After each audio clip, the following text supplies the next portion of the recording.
Happy farming! Dito tayo ngayon sa taniman ng pipino. Nag-open kami ng bagong area. So, pan 3 days na yung ating pipino ngayon. Sa katunayan, meron na siyang mga tubo. Direct seeding yung ginawa namin. Papakita ko sa inyo. Ito yung pipino.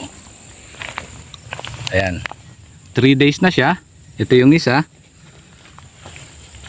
3 days na yung ating pipino. Ayan. Then ito, papunta roon. Papunta roon. So ganito yung aming ginagawa kasi pag direct seeding dapat ay almost every day, mga 5 days ka na magi-spray ng insecticide at para na rin doon sa langgam para nang sa ganun hindi kainin ng langgam yung direct seeding natin na pipino. So yun yung ginagawa. Ayan, meron diyang nag-spray, makikita natin mamaya. At magsisilbing dilig na rin yung ating spray na ginagawa. Dahil hindi nga naulan ngayon, dahil masyadong tag-init, kaya talagang obligadong kailangan nating magdilig.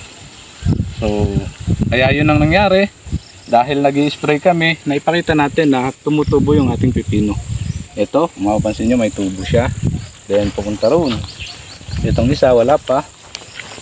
Then, ito. Yan. Ito. Yan, pipino yan.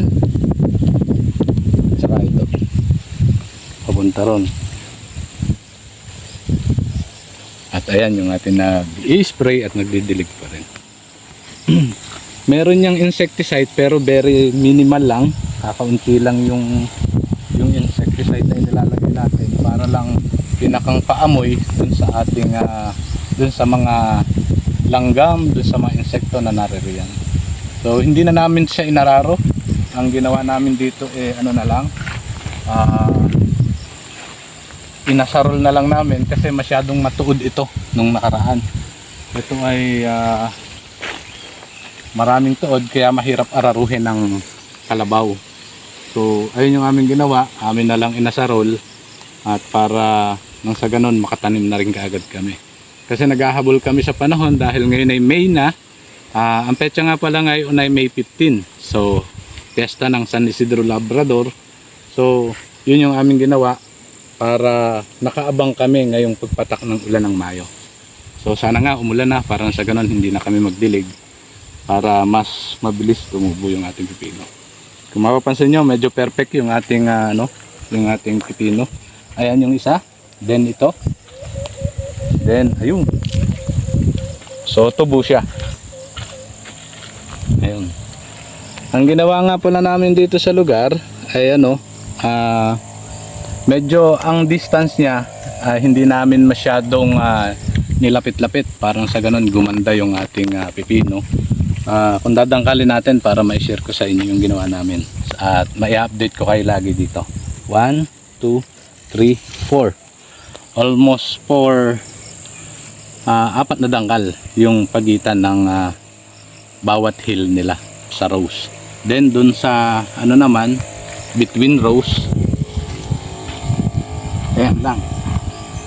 So ang sukat nito pag susukatin natin, ito ay almost 1.2 meters yung sinukat namin. Kaya dito sa area, hindi naman namin siya nasukat yung buong area natin, pero estimated namin ay siguro mga 1,000 square meter lang yung paglagyan natin. More than 1,000 seeds to.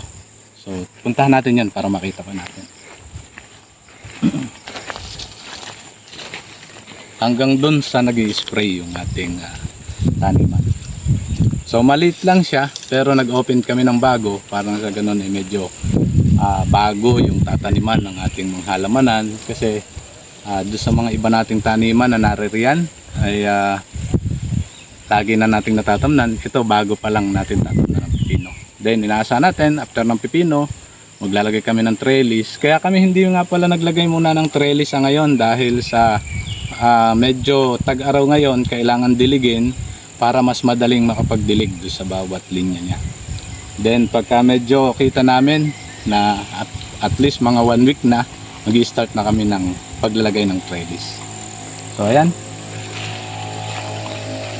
nagsisilbihan na pandilig na rin. Then may insecticide yung ating ginagawa dito sa area. Ayun, ganun lang. sana may natutunan kayo doon sa na-share ko, kasi usually ang ginagawa natin minsan nauuna yung ating trellis pagka hindi talaga nagdidilig agad. Pero sa ganitong pagkakataon, kailangan natin magdilig, hindi muna namin siya nilagyan ng trellis.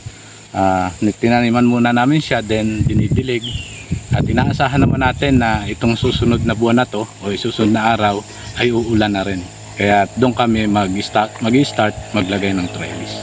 So yun lang, maraming salamat. Sana may natutunan kayo sa na-share ko. Sana nakapag-share ako ng mga ilang ideas para na sa ganun ay mas mapagaang natin yung ating paghahalaman, yung ating pagtatanim at yung ating trabaho dito sa bukid. Hanggang dito na lamang, maraming salamat and happy farming!